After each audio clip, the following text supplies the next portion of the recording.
As we get ready to present What is Torah, we would like to clarify that we changed our presentation order and took down the Introduction to Covenants video, as we realized we needed to cover much more than we previously planned for.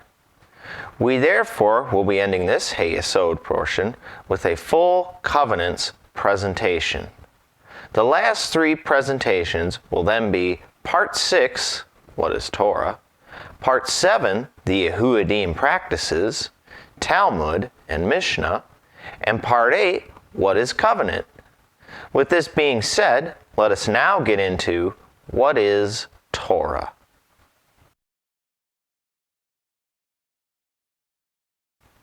Welcome to our If You Love Me series. I am Brother Isaac and I will be presenting Session 1 of What is Torah. The word in our English Bible's law is a rather misleading translation of the Hebrew word Torah.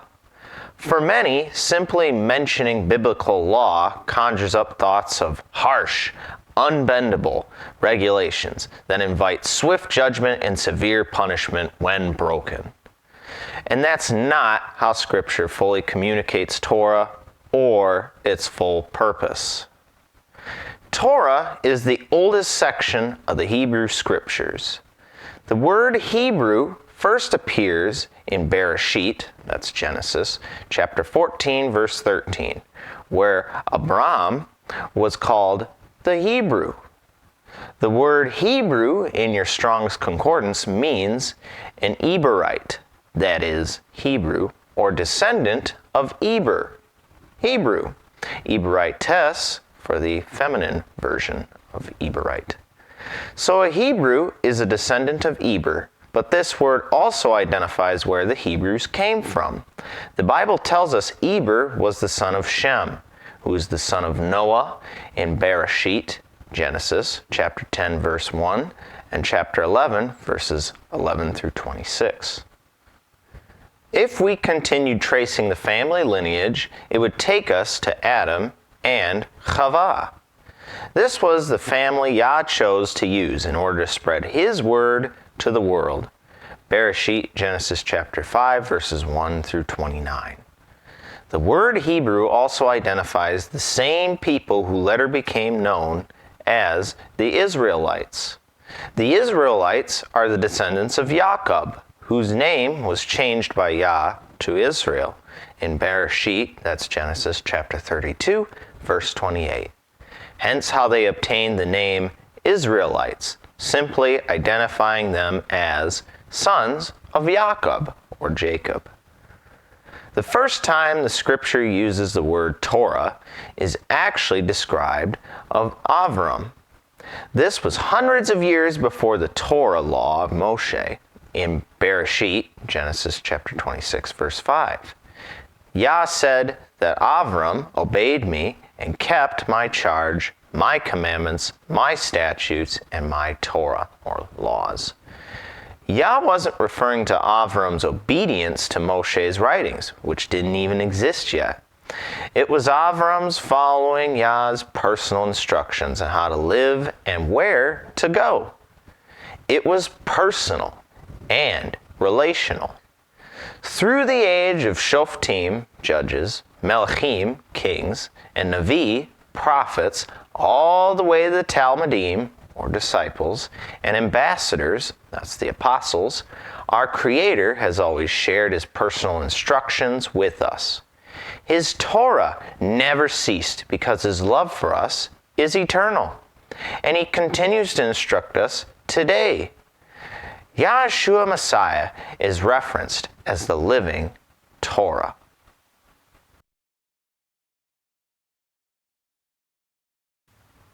The origins of the first written Torah took place about 1446 BCE, before Common Era, 3,000 to 4,000 years before Messiah was born. It also solidifies the Hebrew language and culture started with Avram. Torah is comprised of the first 5 books of Scripture. They are Bereshit, Genesis, Shemoth, Exodus, Vayikra, Leviticus, Bamidbar, that's Numbers, and Devarim, That's Deuteronomy. What does the word Torah mean? Let us present the actual ancient Hebrew word Torah and its meaning with the ancient Semitic Hebrew letters. As you can see on the screen, the ancient Hebrew ideograms for the word Torah give us a very direct, clear picture of where Torah comes from and what is most important for us to know. We remind you that this is many millennia before Yahshua's very birth. Depicted are the letters Tav, Vav, Resh, Hey. One can summarize these letter meanings as what comes out of the man nailed to the cross. Let us remember Hebrew is read from right to left, and whenever the letter Hey is used to end a word, it usually means what comes out of. So we can see here that there is no opposition between the Torah and the Old Covenant writings and the renewed covenant of Yahshua and the writings of first century Talmudim, ambassadors, and believers. Why then do people teach we do not need the Old Covenant scriptures anymore? In our early sections, we have established this as a falsehood, and now again it is seen in the actual word of Torah.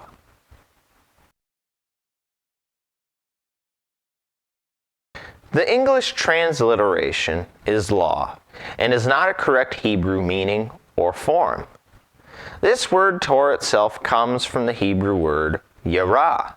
It means to throw, cast, or shoot, and is often used to describe the shooting of arrows, as found in 1 Shemuel, that is Samuel, chapter 20, verses 36 and 37. Yarah can also mean to teach, as found in Telahim, that's Psalms chapter 32, verse 8. Let me instruct you and teach you in the way you should go.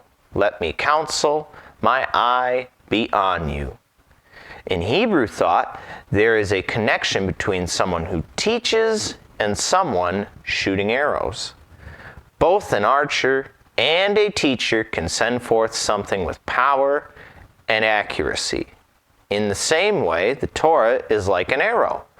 Yah's words have power because of the one who sent it forth.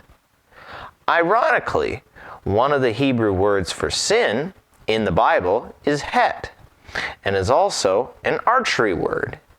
It is a term used in marksmanship. It means to miss the mark or to fall short of a target.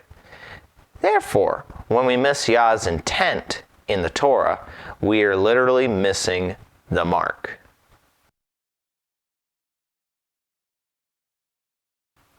Torah will lead us on the path to the heart of the Father. Mishali, or Proverbs chapter 3, verse 12, ISV. It is clear that Yah corrects those that he loves, and is like a father who disciplines his son, in whom he delights. Although we all need correction at times, the meaning of Torah communicates that Yahuwah does far more than discipline or judge his children. He has shown us the way to walk in this life. The Yehudim view is that the Torah is Elohim's instructions to Moshe on how Israel should live both in spiritual and practical ways. Torah is entirely designed to provide the very best quality of life possible in this dysfunctional world that we live in. The Torah lays a foundation for Yahuwah's relationship with a people that he chose for himself. As a loving father, he wanted to teach Israel where they came from and the very best way to live in every aspect of life on this earth. We again see this same principle at work in Ivrim, that's Hebrews chapter 12, verse 6, ISV. For the Lord disciplines the one he loves, and he punishes every son he accepts. Torah is not absent from the renewed covenant writings. It is reinforced. The purpose of Torah. Through the centuries, when the heart and compassionate intentions of Yahuwah were slowly forgotten, the Torah, or its interpretation, began to become a legalistic and heavy list of outward do's and don'ts. But this was not Yah's original intention. His desire was that his people would embrace the heart and character of the one who had delivered them from slavery. He wanted to teach his children the very best way to live as a demonstration to the nations of Yahuwah's goodness. This is the heart of a good father. The Hebrew language within the Torah itself amazingly suggests this concept of Torah as Yah's heartfelt instructions. From the very first letter of Bereshit, or Genesis, to the very last letter of Devarim, that's Deuteronomy. And everything in between, they encompass Yah's heart for his people. We hope this gives you a basic understanding of what Torah is and what its purpose is. I am Brother Isaac. Stay tuned for session 2, where we will cover a little more about the integration of Torah throughout the scriptures. Shabbat Shalom.